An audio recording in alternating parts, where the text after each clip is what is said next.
안녕하세요. 책과 함께하는 시간 써니 북타임입니다. 오늘 들려드릴 이야기는 헬렌 켈러의 희망과 긍정의 인생 예찬입니다. 제목 행복해지는 가장 간단한 방법. 헬렌 켈러 지음, 안기순 옮김. 이 책의 표지 뒷면에 실려있는 글을 먼저 소개해드리겠습니다. 보지도 듣지도 말하지도 못하는 장애를 이겨낸 위대한 여성 헬렌 켈러가 들려주는 용기와 지혜. 헬렌 켈러는 어떻게 행복할 수 있었을까? 빛도 소리도 없는 세계 속에서 어떻게 밝고 아름답고 창조적인 생각을 할 수 있었을까? 헬렌 켈러가 품고 살았던 행복의 비밀을 공유하기 위해 삶의 자세와 사고방식을 엿볼 수 있는 그녀의 글 5편을 엄선해서 엮었다. 첫 번째, 나의 이야기. 12살에 쓴 이 글은 나중에 자서전의 기초가 되었다. 긍정적으로 생각하고 타인을 사랑하는 마음씨를 지닌 명랑한 소녀를 만날 수 있다. 두 번째, 낙관주의. 23살 대학생 때 발표한 글로서 그녀의 확립된 가치관과 세계관을 알 수 있다. 그녀는 4대 비극을 쓴 세익스피어를 감히 낙관주의 대가라고 부른다. 세 번째, 내가 사는 세상. 문학적 재능이 절정에 이른 28살에 발표한 이 글은 현대 미국 문학의 고전에 오른 걸작이다. 그녀는 자신도 정상인처럼 모든 감각을 누린다는 도발적인 주장을 한다. 뿐만 아니라 자신을 올가맨 어둠을 찬양하는 시를 들려주기도 한다. 네 번째, 이루어지는 꿈들. 47살에 발표한 이 글에서 그녀는 일상의 소중함을 아는 생활인으로서의 면모를 보인다. 나이가 들어서도 꿈과 희망을 잃지 않은 굳건한 모습도 보여준다. 다섯 번째, 행복해지는 가장 간단한 방법. 53살에 발표한 글로서 원숙한 경지에 이른 그녀의 인생 철학을 읽을 수 있다. 짧고 강렬한 글을 통해 삶과 행복의 원리를 이야기한다. 저는 오늘 이 중에서 네 번째와 다섯 번째 글을 소개해 드리겠습니다. 이루어지는 꿈들, The Dreams That Come True, 1927년에 쓴 글입니다. 외부 환경이 어떻든 간에 몇몇 예술가들이 스스로 삶을 일구기 위해 지니는 초월적인 뭔가가 있는 것이 분명하다. 그것은 비록 불가항력적인 장애가 있더라도 살만한 가치가 있는 삶을 찾기 위한 예술가의 힘, 즉 의지이다.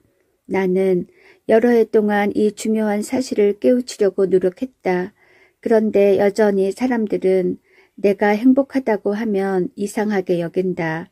그들은 나의 한계가 내 정신을 무겁게 짓눌러서 내가 절망의 바위에 묶여 있다고 생각한다.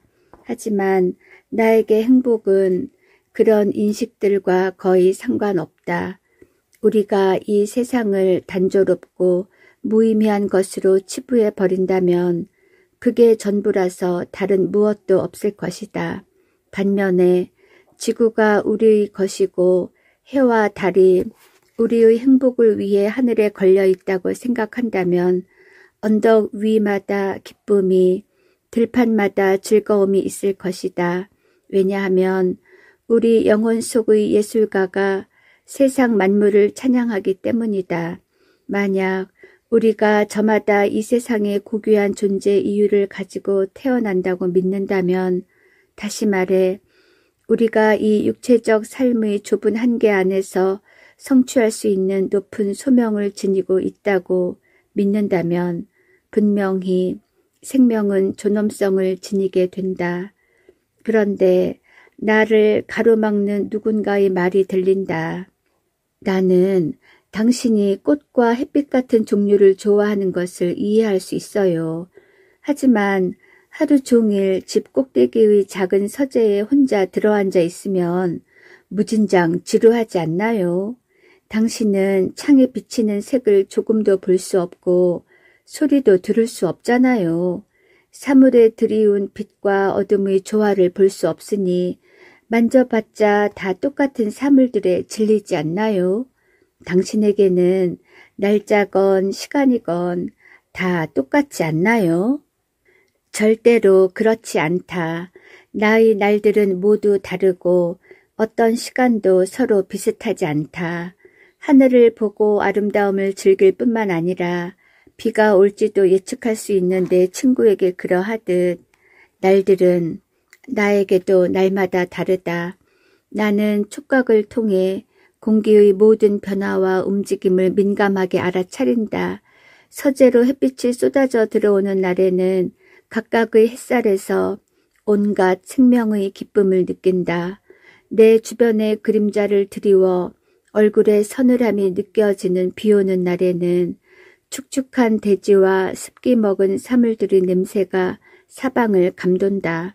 그런가 하면 겨울 폭풍이 불어 서재의 창문들을 흔들어대며 쌩쌩 소리를 내는 날에는 정말 암울할 따름이다. 서풍이 불어와 웅웅거리며 창 유리에 기댄 내 손에 봄 소식을 전하는 반가운 날에는 밖으로 나가 숲속에 들고 싶다. 여름 산들바람이 내 볼을 힘없이 간지려 졸리는 날에는 바깥의 작은 천막 속에 들어가 몸을 쭉 뻗고 누워서 벌이 찾아든 페랭이 꽃이랑 분꽃을 꿈속에 보고 싶어진다. 그리고 아침 햇살이 나를 깨우는 시간이 있는가 하면 육체적 부담을 어깨에서 내려놓아 스르르 잠의 나라로 빠져드는 시간도 있다. 또 내 책상 위에 널린 편지들을 읽느라 정신없는 시간도 있고 멋진 꿈이 실현될 것 같아 기대에 설레는 시간도 있으며 기분 좋은 추억에 즐거워하는 시간도 있다. 그리고 역사 속의 사상가, 시인, 철학자와 함께 보내는 변화무쌍한 시간은 항상 있다. 주변에 온통 책이 가득한데 지루할 시간이 있을까? 나는 세상으로 가득 찬 세상에 산다. 정상인들은 어두운 침묵의 벽 뒤에 놀라운 정원이 숨어 있다는 사실을 모른다. 그 침묵이 진동해서 나의 모든 감정과 의식으로 전해지면 나는 나 이외의 것을 인식하게 된다. 침묵에는 이런 시적인 멋진 면이 있기 때문에 감성과 의미가 수많은 진동으로 변해서 촉각을 통해 나에게 이른다. 집 안에서 내가 사랑하는 사람들이 지나다니는 발걸음이 감지되면 나의 예쁘고 귀가 긴 그레이트 데인이 독일 원산의 사냥용 호신용 개입니다. 그레이트 데인이 갑자기 짖는 게 느껴진다.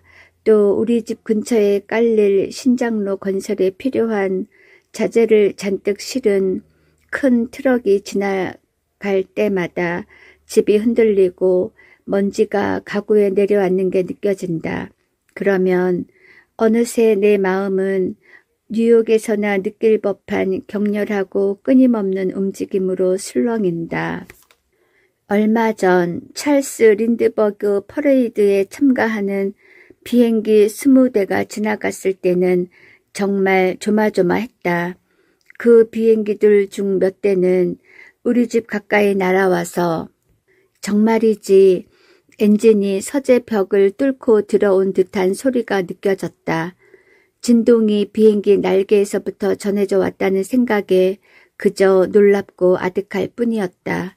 그런데 신압으로 혼자서 대서양을 건넜을 용감한 젊은 조종사 린드버그가 눈앞에 그려졌다.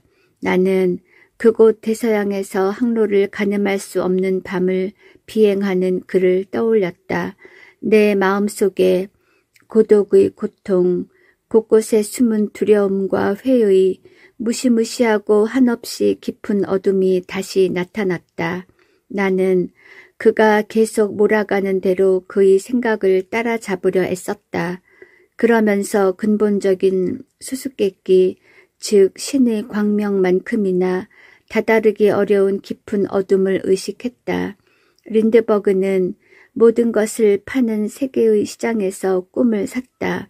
그리고 그 꿈을 이슬 맺힌 날개에 실어 빛나는 동쪽을 향해 갔다. 그의 비행기는 바람에 흔들리고 구름의 앞이 가렸다. 그런데도 나는 여전히 그가 항로를 잃어 끝없는 허공 속으로 빠져들고 100만 명의 창백한 주검이 그의 항적에 놓이는 장면을 상상했다. 나는 어둠을 너무나 잘 알기 때문에 비행기를 조종하는 그에게 각별한 공감을 느꼈다. 그는 어둠 속에서 무섭게 타오르는 등불처럼 갑작스런 안개와 진눈깨비 위로 날아올랐다가 바다로 급강하했다가 시각장애인이 어둠 속에서 길을 감지하듯 보이지 않는 항로를 찾아갔다. 그리고 마침내 그는 새벽의 황금 여명을 따라 내려가 대지의 희미한 가장자리를 보았다. 그러자 엄청난 광명이 그에게 쏟아졌다. 예술가가 지닌 그 모든 것이 내 의식 속으로 들어왔다. 마치 그에게 경의를 표하기 위해 롱아일랜드 위를 빠르게 날아가는 비행기들의 엄청난 굉음을 느낄 때처럼. 그리고 그는 나에게 또 얼마나 멋진 장면들을 떠올리게 했던가. 그 장면들은 빠르게 나타났다. 태평양을 가로지르는 조종사들, 예상할 수 없는 안개와 눈을 헤치고 알 수 없는 비행 고도를 가늠해가는 조종사들, 적의 화기를 피해가며 그것을 무찌르는 조종사들, 꽁꽁 닫힌 구름을 풀어 메마른 들판에 축복 같은 담비를 뿌려주는 조종사들, 그리고 세계를 휘감을 우정의 고리로 엮은 메시지를 실어 나르는 조종사들, 이들은 싸움과 증오를 중식시킬 평화 수호자들이다. 그들은 모든 사람들이 서로를 두려워하지 않으며 대지 위를 거닐 수 있을 때까지 담대하게 나아갈 것이다. 나에게도 외부 세계와 따뜻하고 인간적인 접촉을 할 수 있는 다른 감각이 있다. 후각은 나의 일상에서 너무나 소중하고 중요하다. 나는 후각 덕분에 색과 빛에서 얻지 못하는 많은 소소한 기쁨을 누린다. 수많은 냄새로 가득한 공기에서 장소와 사물에 관한 많은 사실도 알아낸다. 나는 예쁜 모양과 향기로 많은 꽃을 구별할 수도 있다. 잎과 과일, 씨에서 얼마나 다양한 향기가 뿜어져 나오는지 정말 놀랍다. 같은 식물조차도 맑은 날과 비 오는 날에 서로 다른 향을 발산한다. 봄과 가을의 향기 중에는 내가 어렴풋이밖에 설명하지 못하는 것들이 있다. 왜냐하면 촉각과 마찬가지로 후각도 적합한 어휘를 찾을 수 없기 때문이다. 라일락처럼 부드러운 향기가 있는가 하면 인동 덩굴은 호의를 보이는 사람에게 향기를 마음껏 뿜어낸다. 백합향은 슬쩍 한번 맡으면 무척이나 그윽하지만 가까이 다가가 맡으려 하면 어찌나 향이 약하고 인색한지. 그리고 갓 베어낸 풀밭에서 나는 냄새를 맡으면 상쾌하고 편안해진다. 숲과 산에 가득한 차분하고 한결같은 향은 경건한 마음이 들게 한다. 지나갈 때마다 다정하게 인사하듯 많은 좋은 향을 뿜어주는 것들도 있는데 그 덕분에 나는 좋아하는 것을 볼 수 없어 느끼게 되는 공허감을 달랠 수 있다. 냄새는 일상의 사소한 것들에 대해 나에게 이야기해주는 친구와 같다. 나는 냄새를 통해 비가 오고 있는지, 풀이 베었는지, 자동차가 거리를 지나가고 있는지, 한창 커가는 이 마을에 새로운 집들이 세워지고 있는지, 그리고 무엇보다 밥때가 됐는지 알 수 있다. 집을 구별하고 거리를 구별할 만큼 내가 맡을 수 있는 냄새는 무수히 많다. 그래서 나는 늘 가급적 시골에 있고 싶어 한다. 촉각과 후각을 제대로 느낄 필요가 없었다면 나는 도시를 더 좋아했을 것이다. 하지만 뉴욕의 엄청난 소음과 혼란에 질려버렸다. 복잡한 가게와 무더운 거리, 그리고 매연 가득한 공기에서 나는 지독한 냄새들의 숨이 막힐 정도였다. 나에게는 자라는 생명체에서 감지되는 들리지 않을 듯한 작은 소리와 나의 작은 정원에서 퍼져나오는 아침, 저녁 향기가 필요하다. 나는 정신의 조화와 다채로움이 넘쳐나는 세상이 좋다. 상상력은 한두 가지 감각을 상실한 사람들에게 눈과 귀가 된다. 또 상상력은 어둡고 적막한 혼돈에서 벗어나 내 의식 속으로 들려오는 단편적이고 상관없는 조각들로 만족스러운 전체를 엮어낸다. 나는 늘 상록수를 좋아했다. 나에게 그처럼 진하고 깊은 인상을 주는 자연물이 또 있을까? 상록수는 인간적이고 동시에 희망, 용기, 신념처럼 삶에서 변하지 않고 힘을 북돋워 주는 것들을 상징한다. 상록수의 퇴색되지 않는 초록과 향기에는 불멸이 담겨 있을 뿐만 아니라 내가 지독하게 단조로운 겨울을 견디어낼 축복도 들어있다. 내가 사는 세상은 이렇다. 하지만 이것을 이해하는 사람이 몇이나 될까?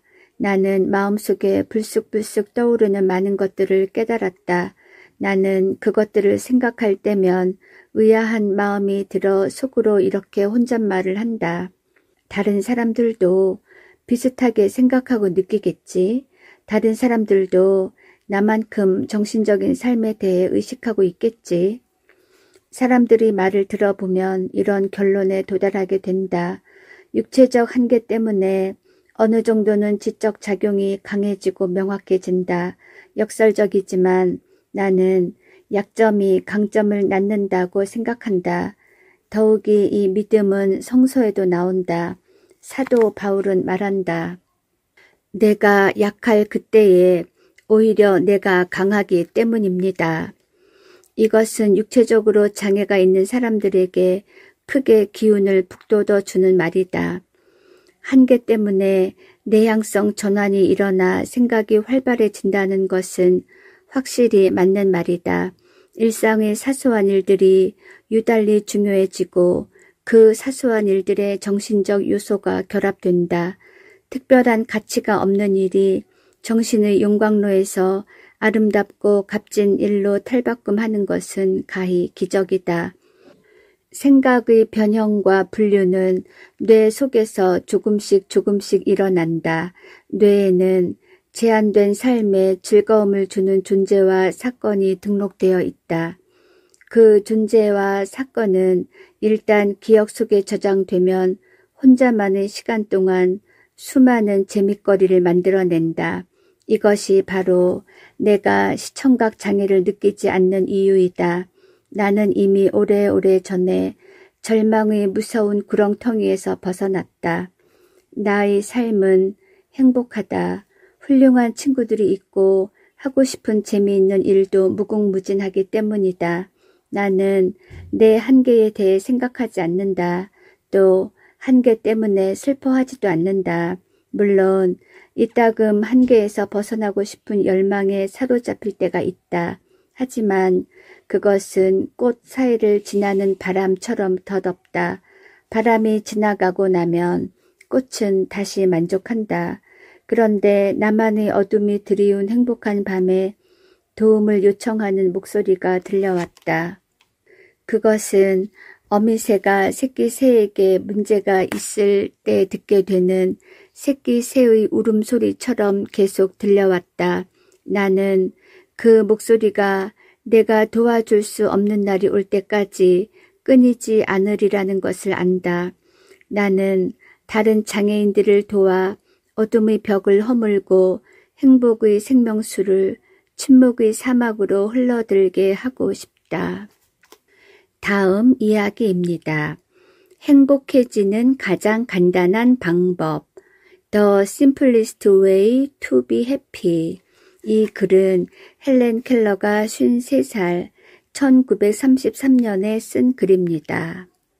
내 이야기의 핵심부터 말하자면 행복은 마법 같은 유행이 아니다. 행복은 삶의 이치를 받아들임으로써 얻는 궁극적이고 이상적인 결실이다. 삶의 이치를 받아들이는 사람에게는 늘 가까이에 행복의 부적이 있다. 내가 알기로 순리를 따르는 것보다 더 행복의 길에 가까워질 수 있는 방법은 없다. 여기서 순리를 따르는 것에는 사물과 그것의 원기뿐만 아니라 인간과 삶의 방식도 포함된다. 아울러 애정과 의지로 열망을 이루어 스스로 행복해지고 타인과 나눌 행복을 만들어내는 일도 포함된다. 행복한 삶은 고난이 없는 삶이 아니라 고난을 이겨내는 삶이다. 행복은 끊임없이 굶주린 배를 채우는 일밖에 하지 못하는 야생 동물에게는 의미가 없다. 행복해지려면 이성을 길러서 자신의 의지와 정신력을 일깨워야 한다. 다시 말해 자기 수양의 원리를 깨우쳐야 한다. 행복해지려면 행복을 낳는 일들을 해야 한다. 행복은 삶의 정원에서 가장 느지막이 익는 열매 가운데 하나이다. 그리고 다른 모든 열매처럼 행복도 가꾸어야 한다. 인도에는 아주 기가 막힌 묘기가 하나 있다. 망고 씨를 땅에 심고 해녀가 주문을 외우면 5분도 안 돼 망고나무가 자라서 꽃이 활짝 핀다. 나는 그것이 어떻게 가능한지 아는 사람을 만난 적이 없다. 그런데 그것을 마술 이외의 다른 것이라고 생각하는 사람을 만난 적도 없다. 우리는 망고나무를 키워본 적이 없더라도 그것이 5분 안에 자랄 수 없음을 안다. 어떤 사람들은 살면서 행복의 열매를 맺기 위한 나무 한 그루 심지 않는다. 우리는 마음속에 건강한 씨 하나 심지 않는다. 설령 씨를 심더라도 햇빛을 거의 받지 못해 제대로 자라지 못한다. 포도나무는 과거 동양에서 기쁨의 상징이었다.